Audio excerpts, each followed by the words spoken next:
Well, I have a thing that I'm hot on now, and I can't decide if I love the idea or hate the idea. But you know how we have the election, and then there's this transition period, right? The election's always first week in November, first Tuesday in November. But the new president, doesn't get sworn in until January. Donald Trump gets sworn in January 20th. And so there's this lag.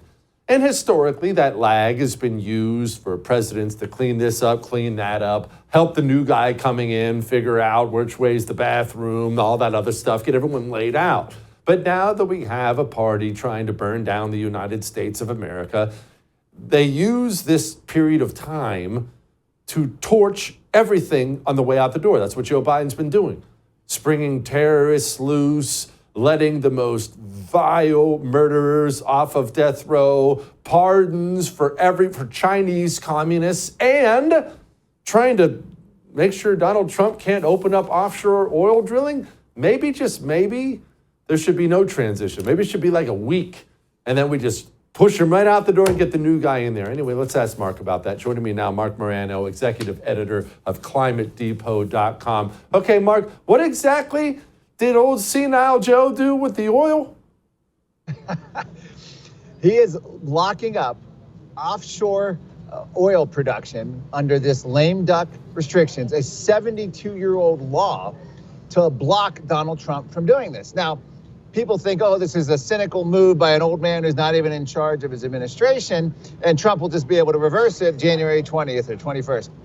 And it's not that simple. This is actually a legal nightmare now, and it's going to require potentially acts of Congress, lawsuits, in order to undo this. So old Joe Biden, we should call it the Biden administration, because to actually think that Joe Biden is doing this is a little bit naive. But they're actually putting in serious roadblocks that are going to slow down the Donald Trump energy boom that he has planned. And it's really destructive. And it's not just this one thing that he's doing in the final days. He's going after all the gas appliances. He's going after the EV mandates. He's doubling down. They're pumping out the money from the Inflation Reduction Act. So much so, and this is actually very concerning, so much so they're targeting swing district Republican congressmen who don't want to lose that massive amount of federal funding going into their districts. And not only that, but the Biden administration has orchestrated it so the farmers lobby, which has always been skeptical of man-made climate change, has now changed their tune because they're getting billions of dollars for carbon capture projects for American farmers. So the farmers lobby is going to be in opposition to shutting down the Inflation Reduction Act. So he's legally banning offshore drilling. He's going after all the appliances through the regulatory, administrative state. He's co-opting Republican vulnerable districts. He's going after American farmers. This is really creating quite a steep cliff for Donald Trump when he assumes office. And you got to give the Biden administration credit. It's a lot easier to destroy America than it is to build America up. And they are doing a great job on the way out the door. They're showing true competence at something finally. Marc, what I don't understand, because you're right about this, why is it so difficult for Trump to go in and just undo what he's doing? You know, laws are difficult to get around. Inflation Reduction Act, it's already law. That's a disaster. But these rules about offshore drilling, if the president does it with the stroke of a pen, the next one has always been able to undo it with the stroke of a pen. Why is this different? You know, it's complicated. I'm actually on chains now of inside Washington, energy experts explaining this as a 72-year-old law that he's exploiting some kind of aspect of this. And we're dealing particularly with this offshore wind. It's 625 million acres of ocean, East Coast and West Coast, that's going to make it a regulatory nightmare. Now, the very least, Joe Biden has just made it so that the cost of doing business, the cost of any oil exploration now off our coast has gone astronomically up. Keep in mind, you can build all the windmills you want. We're at 30 whale deaths in 30 days, which is a new record. And the whales advocates are beside themselves because this is almost directly due to offshore wind. Nothing else has changed in that equation. But it's an amazing thing. He's found a bureaucratic loophole. And one of the things Washington is good at is issuing regulations, particularly arcane regulations that require lawyers, legal expertise, years of paperwork in courts to figure out. That's how they're able to do this. Again, they're showing great competence at destroying American energy. And you have to give him some kind of evil genius credit for that. Mark, Trump obviously has plans. He has oil plans, natural gas plans, and all this Biden stuff notwithstanding. How quickly do you think he's going to be able to get us rolling again? I mean, it's not like you could just snap your fingers and make this stuff happen. It's complicated. It's not a light switch. So is it going to happen? How fast is it going to happen? I'll give you an example. The Keystone Pipeline, huge issue 8 years ago, even 4 years ago. Now Donald Trump can come in till he's blue in the face and say, we're going to restart the Keystone Pipeline. We're going to bring in all this oil, the Canadian pipeline. Guess what? It's over. I shouldn't say it's completely over, but it's just about over. All of the economic interests, all of the companies, all of the places ready to make this happen have basically broken up. And in Canada's end, there's almost no interest on the Canadian end and their companies to even pursue this at this point. They're looking at it as a regulatory yin-yang, and they're afraid if they even invest all the money necessary to get it ramped back up, who knows who's going to be president in 4 years. By the time they actually got anything going, it can be shut back down again. So that's one thing that you can't just undo. It's very hard. It's when you're trying to get an energy machine moving and you have a force out there, and it's the regulatory state, it's the unelected bureaucrats, it's the lawsuits from the environmentalists, and it's the federal mandates, and it's a lot of the blue state mandates. It's a pretty darn thing. So you ask how fast?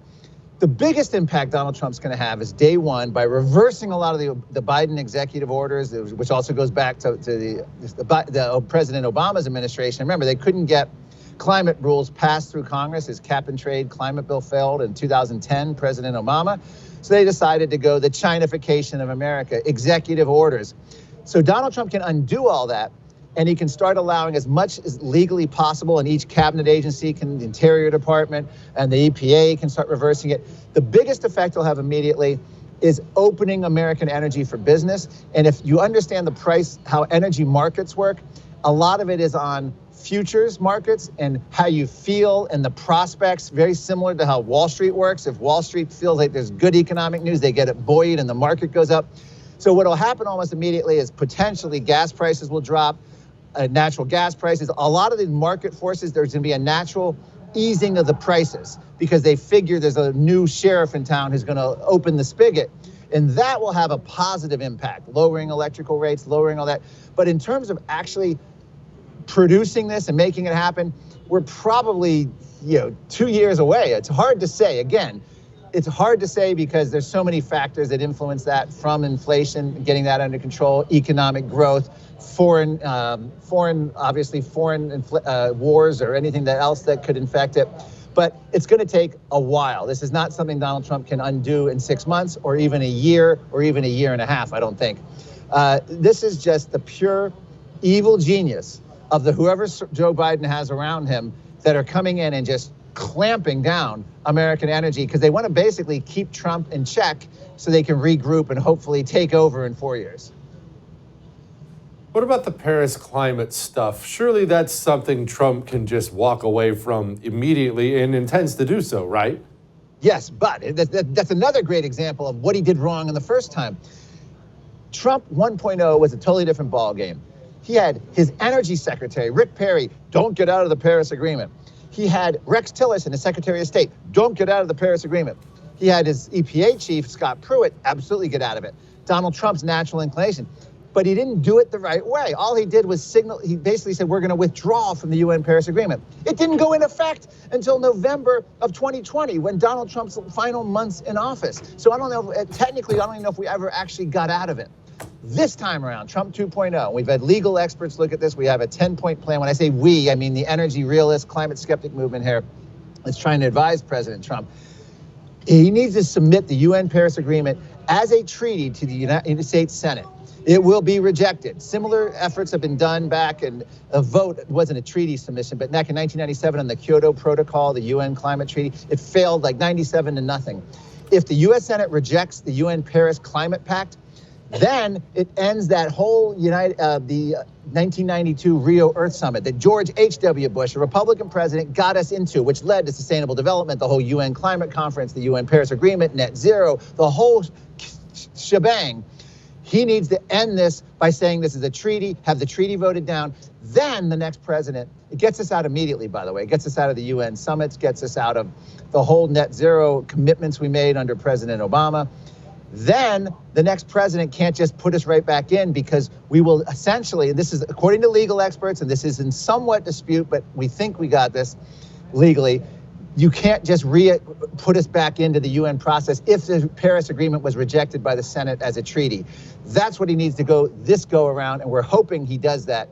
That is one of the most important things he can do in Trump 2.0. Mark, as always, my friend, thank you. Enjoy that tobacco. I would thank you for coming to my YouTube channel, but I know how brilliant it is, and I know you love it here. So subscribe and watch. We're going to start really ramping things up and putting some funny stuff, some interesting stuff out there, some collaborations. Either way, my YouTube channel is officially the place to be. So stick around.